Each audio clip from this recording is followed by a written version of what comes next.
Pag inopen nyo po yung link, so ito po yung lalabas. Ito po, switch to cold wallet mode.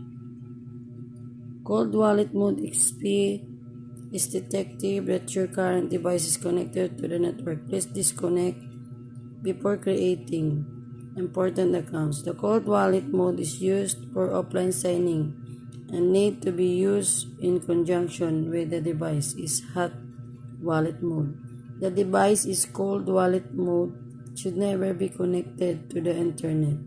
The hot and cold wallet mode cannot be switched back once selected.